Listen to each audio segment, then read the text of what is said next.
अगर आपके जीवन में आपके सपने आपकी मुसीबत से बड़ी है तो फिर आपको सफल होने से इंसान तो क्या भगवान भी नहीं रोक सकता।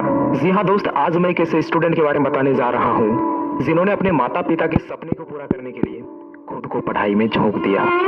इनके पिताजी सड़क के किसी चौराहे पर दूसरे के जूते को पॉलिश किया करते थे। दोस्त, जूता पॉलिश करके बहुत मुश्किल से सिर्फ ये 2 वक्त की रोटी को ही पूरा कर पाते थे।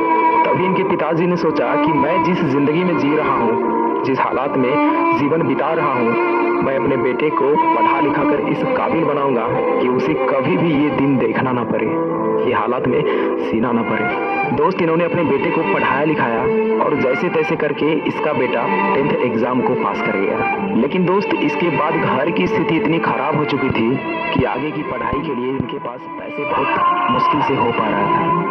लेकिन इनके माता पिता ने जो सपने देखे थे वो इनके प्रॉब्लम से बहुत बड़े थे और उन्होंने कभी हार नहीं मानी। इनकी माता जी ने भी सिलाई का काम शुरू कर दिया ताकि अपने बेटे को अच्छे तरीके से पढ़ा सके। दोस्त, इनके पिताजी के पास एक भी रुपया नहीं था, लेकिन फिर भी इनके पिताजी ने इंटरमीडिएट की कोचिंग के लिए एडमिशन कराने के लिए चले गए और वहाँ टीचर से बात करने लगे कि प्लीज आप मेरे बच्चे को पढ़ा दीजिए। सर, अभी तो मेरे पास पैसे नहीं है, लेकिन मैं धीरे धीरे करके आपका सारा पैसा दे दूंगा। प्लीज आप मेरे बच्चे को पढ़ा दीजिए। मेरा सपना है कि मेरा बेटा मुझसे भी ज्यादा हैसियत वाला हो। दोस्त, इनके पिताजी का बात सुनकर टीचर ने भी हाँ कह दिया और उसने भी मना नहीं कर पाया कि मैं आपके बेटे को नहीं पढ़ा पाऊंगा, और उसने यहाँ तक भी कह दिया कि मैं आपके बेटे को पूरा पढ़ाऊंगा, वो भी फ्री में पढ़ाऊंगा। सैल्यूट है ऐसे टीचर को जो गरीब स्टूडेंट के दर्द को समझते हैं, गरीब फैमिली के दर्द को समझते हो। दोस्त, एडमिशन तो हो गया, लेकिन 12th में इस लड़के को गर्मी की छुट्टी में एक फैक्ट्री में भी काम करना पड़ा था। पता है क्यों? क्योंकि 12th के लिए कुछ किताबें की जरूरत थी और उसे खरीदने के लिए इनके पास पैसे नहीं थे।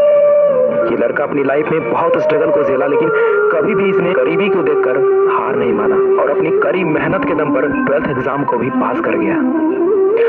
दोस्त, इतनी गरीबी के बावजूद भी इसने IIT जैसे बड़े एग्जाम को क्रैक करने का सोच लिया। क्योंकि दोस्त, ये लड़का सोचता था कि भले ही मेरे माँ बाप गरीब हैं, लेकिन उनका बुढ़ापा कभी भी गरीबी में नहीं बीतना चाहिए। इसलिए इसने एग्जाम खत्म होते ही IIT की तैयारी में कूद गया और खूब मेहनत करने लगा। दोस्तों, तैयारी के दौरान ऐसे ना जाने कितने रात होंगे जिस रात इसने सोया नहीं था, क्योंकि जब भी सोने के लिए जाता था ना तो उसकी आंखों में पिता के पल रहे सपने और दिन भर की गई दूसरों की जूते की पॉलिश का याद आता था। और ये लड़का कहता था कि जब मेरे पिताजी ये काम मुझे नहीं करने देना चाहते हैं तो मैं कैसे ये काम अपने पिताजी को करने दूं। जल्द से जल्द सफल होकर माँ बाप का नाम रोशन करना है और इस काम से छुटकारा दिलवाना है।